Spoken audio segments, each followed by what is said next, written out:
भगवान राम ने त्रेता युग में सारे कार्य संपन्न कर लिए थे और उनकी सारी लीलाएं समाप्त हो चुकी थी। धरती पर उनके जीवन की अवधि भी समाप्त होने का समय आ चुका था। लेकिन समय समाप्त होने के बाद भी मृत्यु के देवता यमराज भगवान राम के समीप उनके प्राण हरने नहीं आ पा रहे थे, क्योंकि रामदूत हनुमान भगवान राम के प्राण रक्षक थे, जो स्वयं महाकाल का एक रूप है, और महाकाल से उनके आराध्य भगवान राम के प्राण छीनने की हिम्मत ना तो किसी काल में थी और ना ही किसी अन्य देवता में। काल चक्र और समय चक्र को आगे बढ़ाने के लिए भगवान राम की मृत्यु होना जरूरी था। ऐसे में भगवान राम ने एक उपाय निकाला और अपनी एक अंगूठी महल के किसी छेद में गिरा दी और हनुमान जी से बोले, हनुमान, मेरी प्रिय अंगूठी धरती में वहाँ उस छेद में चली गई है। क्या तुम पाताल लोक से मेरी अंगूठी ढूंढ कर ला सकते हो? प्रभु, बस इतनी सी बात। मैं अभी जाता हूँ और शीघ्र ही आपकी अंगूठी लेकर आता हूँ। हनुमान जी अंगूठी ढूंढने पाताल लोक में चले गए। वो अंगूठी को पकड़ने जाते और वो और नीचे चली जाती। हनुमान जी पाताल लोक में पहुँचे। वहाँ वो नागों के राजा नागराज से मिले। नागराज ने उन्हें अंगूठियों से भरा एक कक्ष दिखाया। इस कक्ष में बहुत सारी अंगूठी रखी हुई हैं। आप प्रभु राम की अंगूठी ढूंढ सकते हैं। यहाँ तो बहुत सी अंगूठियाँ पड़ी हैं। इनमें से प्रभु राम की कौन सी है, ये मुझे देखना होगा। राम जी की युक्ति काम आ गई। हनुमान जी अंगूठी ढूंढने लगे। इसमें उन्हें काफी समय लग गया। हनुमान जी को अयोध्या में न देखकर यमराज ने अयोध्या में प्रवेश किया और वे एक संत का रूप धारण कर भगवान राम जी के महल में पहुंच गए। तब संत के भेष में यमराज भगवान राम से मिले और भगवान राम से बोले, प्रभु, आपको मुझे वचन देना होगा कि हम दोनों की बातों को गुप्त रखा जाए और जो कोई भी हमारी बातों को सुने उसे मृत्यु दंड दिया जाए। आप निश्चिंत रहिए, मैं इसी क्षण सभी द्वारपालों को बाहर भेज देता हूँ। राम जी ने लक्ष्मण को बुलाया और उनसे कहा, लक्ष्मण, ये मुनिवर मेरे साथ कुछ गंभीर वार्तालाप करना चाहते हैं। तब तक तुम द्वार पर ही पहरा देना और कोई भी अंदर न आने पाए, इस बात का ख्याल रखना, वरना तुम मृत्यु दंड को प्राप्त हो जाओगे। जो आज्ञा भैया, मैं आपके आदेश का पालन करूंगा।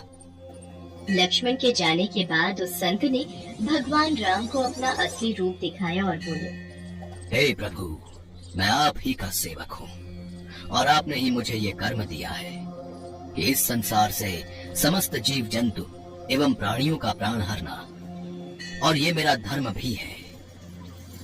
मैं भगवान शिव और ब्रह्मा की आज्ञा से आपसे ये कहने आया हूँ कि आपने जो अपना समय इस पृथ्वी लोक पर निश्चित किया था, वो समय पूर्ण हो चुका है और अब आपको अपने धाम लौट जाना चाहिए।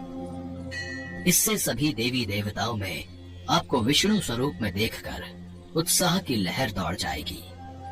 इस पर भी हे प्रभु, आपको कुछ और समय इस पृथ्वी लोक पर बिताना है तो आप रह सकते हैं। भगवान राम तो अंतर्यामी है। वो यमराज की बातों को सुनकर मंद मंद मुस्कुरा रहे थे। भगवान राम और यमराज के बीच वार्तालाप चल ही रही थी कि इतने समय में भगवान राम के महल में दुर्वासा ऋषि आ पहुँचे।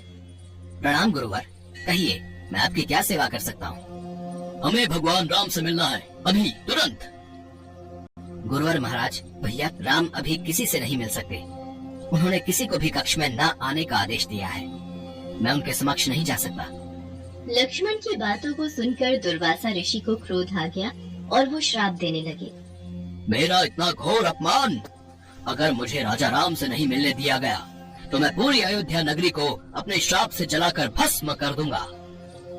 अगर मैं इन्हें भैया के महल में जाने दूं, तो सिर्फ मुझे ही मृत्यु दंड मिलेगा, लेकिन अयोध्या नगरी तो बच जाएगी। गुरुवर, मैं भैया को आपके आने की सूचना देकर आता हूँ। लक्ष्मण भगवान राम के कक्ष में चले गए। लक्ष्मण को सामने देख भगवान राम चौंक गए और यमराज अंतर ध्यान हो गए। राम जी दुखी हुए कि एक राजा होने के नाते उन्हें लक्ष्मण को मृत्यु दंड देना होगा। राम जी ने अपने कुलगुरु से इस विषय में वार्तालाप किया।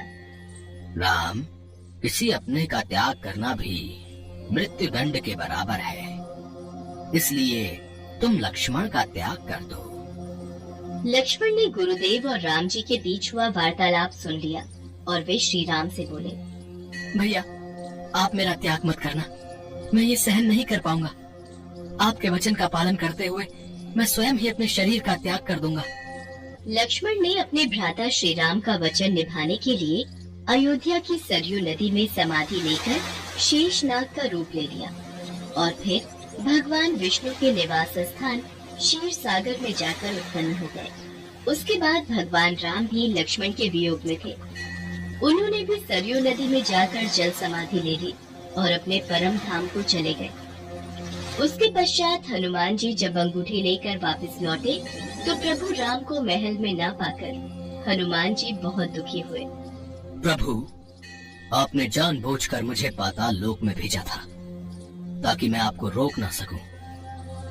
प्रभु, आपकी आज्ञा पाकर मैं धरती पर ही रहूंगा और जहाँ कहीं भी आपके नाम का भजन और कीर्तन होगा वहाँ मेरी कृपा हमेशा बनी रहेगी। हनुमान जी को भगवान राम जी से अमरता का वरदान प्राप्त है, इसीलिए कहते हैं कि आज भी जहाँ कहीं पर भी भगवान राम के नाम का भजन कीर्तन होता है वहाँ हनुमान जी अवश्य आते हैं और भक्तों को अपना आशीर्वाद देते हैं।